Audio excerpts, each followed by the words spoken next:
नमस्कार दोस्तों, आज हम आपको अशून्य शयन व्रत पूजा विधि व कथा सुनाने जा रहे हैं और इस बार यह व्रत कब है, इन्हीं सब के बारे में चर्चा करेंगे। तो चलिए शुरू करते हैं। सबसे पहले जानते हैं अशून्य शयन व्रत कब है। तो ये 12 जुलाई से शुरू हो रहा है।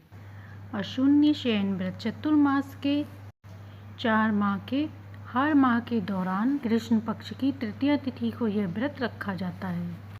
सावन मास से शुरू होकर भाद्र मास, अश्विनी और कार्तिक मास कृष्ण पक्ष की तृतीया तिथि को भी किया जाता है। इस व्रत का स्वयं वर्णन भगवान श्री कृष्ण ने महाराज युधिष्ठिर से किया है। इस व्रत में माता लक्ष्मी और विष्णु जी की पूजा विधि विधान से की जाती है। ऐसा माना जाता है कि जो भी व्यक्ति इस व्रत को पूरे सच्चे मन से करता है, उसके जीवन और घर परिवार में हमेशा सुख शांति बनी रहती है। धार्मिक मान्यताओं के अनुसार इस व्रत को पति पत्नी साथ में करते हैं तो उन्हें अगले जन्म में भी साथ एक साथ मिलता है। अशून्य शयन व्रत तृतीया का मतलब है कि कभी अकेले ना रहना। जिस प्रकार महिलाएं अपने पति की दीर्घायु के लिए करवा चौथ का व्रत रखती हैं, उसी तरह पुरुष भी अपनी पत्नी की लंबी उम्र के लिए यह व्रत करते हैं। ऐसा माना जाता है कि इस व्रत को करने से पति पत्नी का साथ हमेशा बना रहता है। इस व्रत को विधि विधान से करने पर पति पत्नी के रिश्ते में कभी खटास नहीं आती, उनका दाम्पत्य जीवन मजबूत होता है। अशून्य शयन व्रत का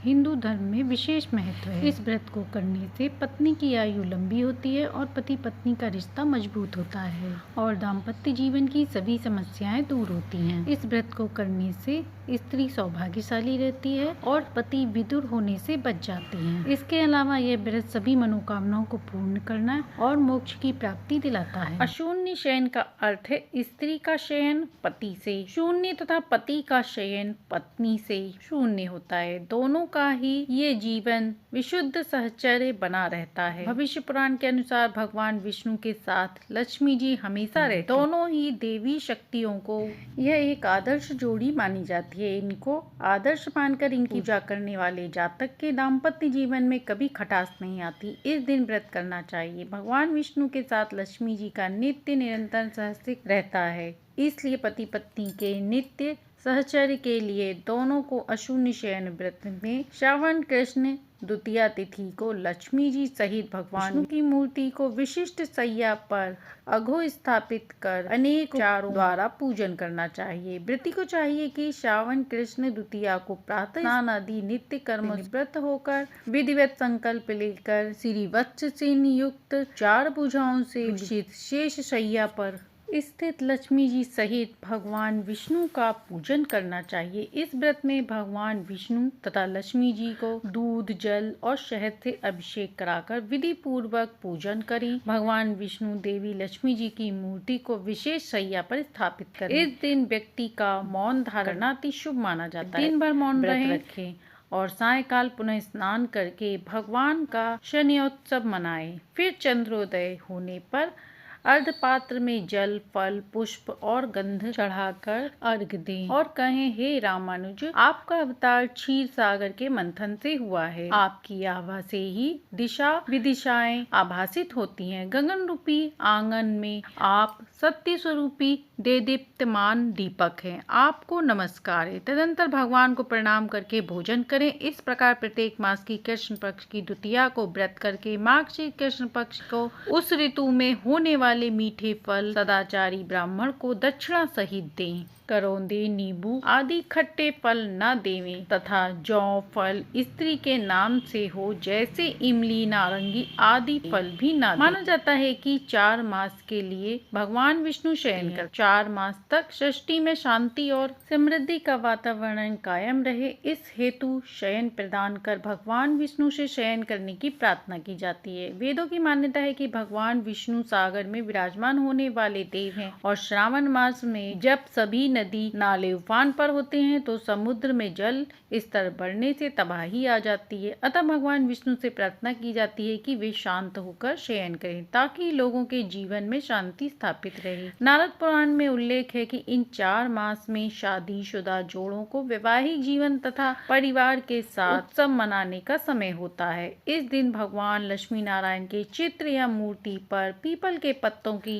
माला चढ़ाएं। लक्ष्मी जी के मंदिर में सौंदर्य प्रधान चढ़ान चढ़ाएं। सिक्के पर इत्र लगाकर लक्ष्मी मंदिर में चढ़ाएं। लक्ष्मी मंदिर में चमेली का इत्र चढ़ाएं। मीठी पूड़ी बनाकर पति पत्नी मिलकर पक्षियों को डालें। अशून्य शयन व्रत का क्या फल है, इसके बारे में जानते हैं।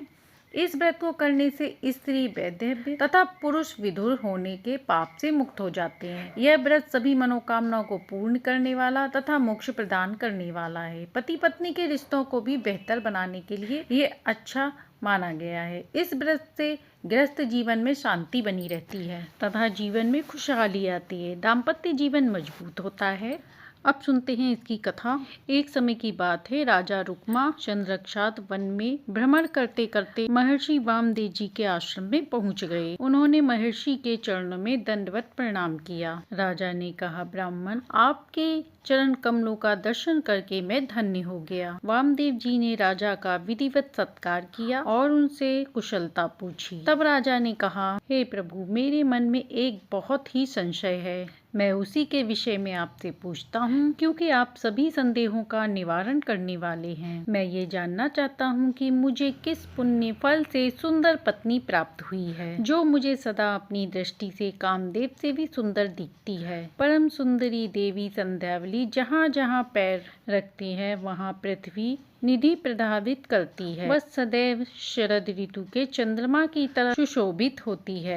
विप्रवर बिना किसी के ही वह अच्छे से भोजन तैयार कर लेती है और यदि थोड़ी भी रसोई बनाती है तो उसमें करोड़ों लोग भोजन कर लेते हैं। वह पतिव्रता, दानशील तथा सभी प्राणियों को सुख देने वाली है। उसके गर्भ से जो पुत्र उत्पन्न हुआ है वह सदा मेरी आज्ञा के पालन में रहता है। हे श्रेष्ठ, ऐसा लगता है इस भूतल पर मैं ही पुत्रवान हूँ, जिसका पुत्र पिता का भक्त है और वह गुणों में पिता से भी आगे बढ़ गया है। वह बड़ा ही वीर, साहसी और पराक्रमी है और शत्रु राजाओं को परास्त करने वाला है। उसने सेनापति होकर 6 मास तक युद्ध किया और शत्रु पक्ष के सैनिकों को जीतकर उन्हें अस्त्रहीन कर दिया। पृथ्वी पर उसने जिन जिन सुंदरियों, अस्त्रों एवं वस्त्रों तथा खजाने को प्राप्त किया तथा उन सभी चीजों को लाकर मुझे समर्पित कर दिया। इस समर्पण के भाव के कारण वह अपनी माता का भी लाडला है। वह एक ही दिन में विस्तृत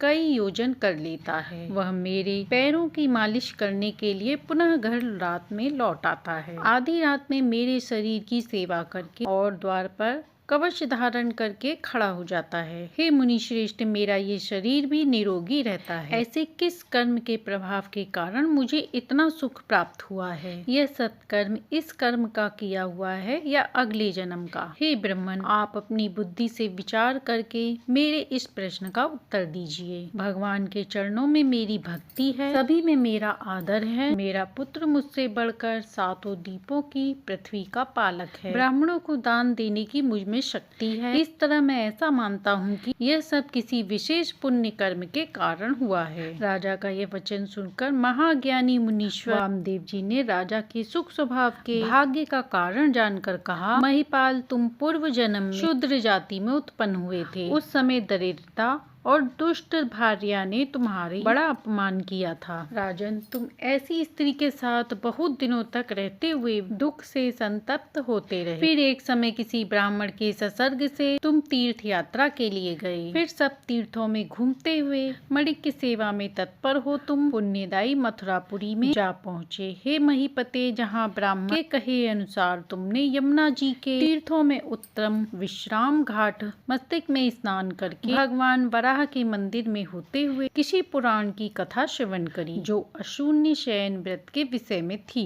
4 बाणों से जिसकी सिद्धि होती है और जिसका अनुष्ठान कर लेने पर मेघ के समान श्याम वर्ण देवेश्वर लक्ष्मीपति जगन्नाथ, जो अशेष पाप राशि का नाश करने वाले हैं, वह प्रसन्न होते हैं। राजन, तुमने अपने घर पर लौटकर उस पवित्र एवं पावन अशून्य शयन व्रत किया, जो परम अभय प्रदान करने वाला है। महीपते, श्रावण मास की कृष्ण पक्ष की तृतीया को यह पुण्यमय व्रत ग्रहण किया जाता है। इसे करने वाले व्यक्ति के जन्म, मृत्यु और वृद्धावस्था का नाश होता है। पृथ्वी पते, इस व्रत में फल, फूल, लाल चंदन, शैया और वस्त्र दान और ब्राह्मण भोजन आदि के द्वारा लक्ष्मी सहित भगवान विष्णु की पूजा करनी चाहिए। राजन, तुमने यह व्रत पूर्ण किया था। हे राजन, तुमने जो सुख विस्तार पूर्वक बताए हैं वह इसी व्रत के प्रभाव से हैं, जो तुम्हारे पिछले जन्म के किए गए अशून्य शयन व्रत के प्रभाव से हैं। सुनो, जिसके ऊपर भगवान विष्णु प्रसन्न होते हैं उसके घर